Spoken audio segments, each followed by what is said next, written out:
Saudara-saudaraku yang terkasih, selamat berjumpa di Renungan Harian di channel Katolik kita.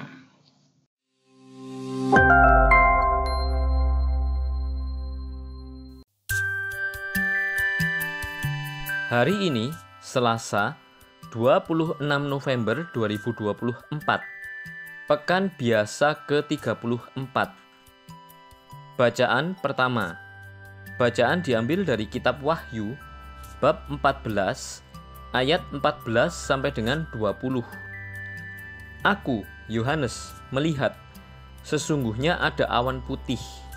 Di atas awan itu duduk seorang seperti anak manusia dengan sebuah mahkota emas di kepalanya dan sebilah sabit tajam di tangannya. Lalu keluarlah seorang malaikat lain dari bait suci.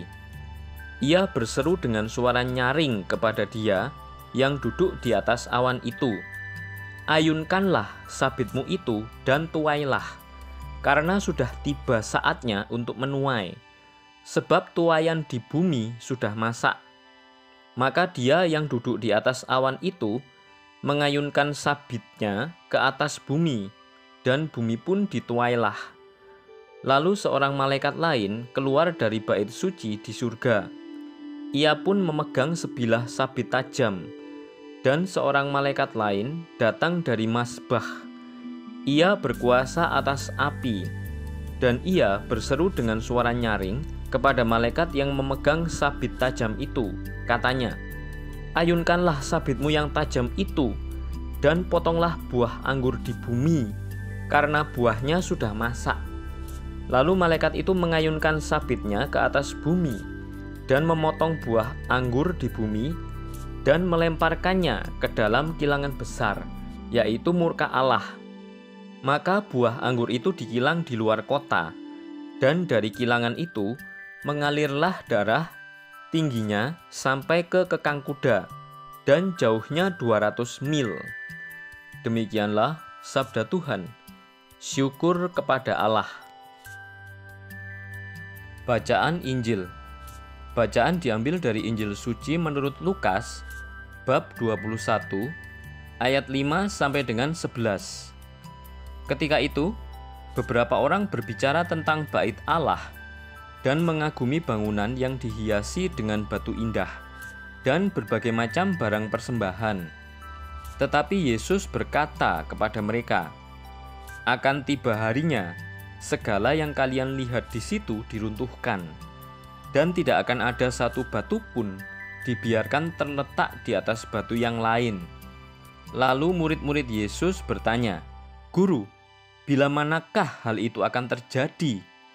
Dan apakah tandanya kalau itu akan terjadi?" Jawab Yesus, "Waspadalah, jangan sampai kalian disesatkan. Sebab banyak orang akan datang dengan memakai namaku dan berkata, 'Akulah dia,' dan saatnya sudah dekat. Janganlah kalian mengikuti mereka. Dan bila kalian mendengar kabar tentang perang dan pemberontakan, janganlah kalian terkejut, sebab semuanya itu harus terjadi dahulu.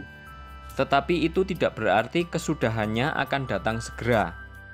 Kemudian Yesus berkata kepada mereka, "Bangsa akan bangkit melawan bangsa, dan kerajaan melawan kerajaan.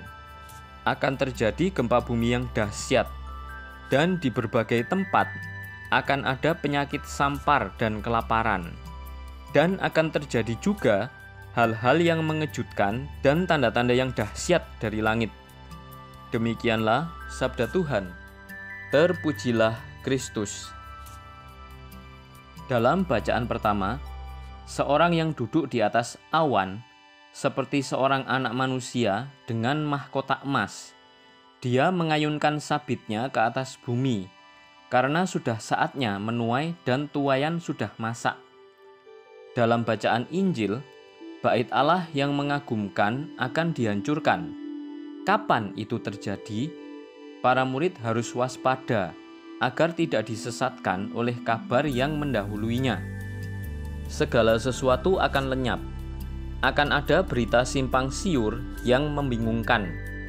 Ada yang memakai dalam nama Yesus dengan membawa berita kedatangan Anak Manusia. Terjadi perang, pemberontakan, gempa bumi, penyakit sampar, dan kelaparan melanda manusia. Tanda-tanda yang dahsyat muncul di langit, tapi kesudahan belum segera tiba. Kita tak perlu tertipu, takut, dan gentar.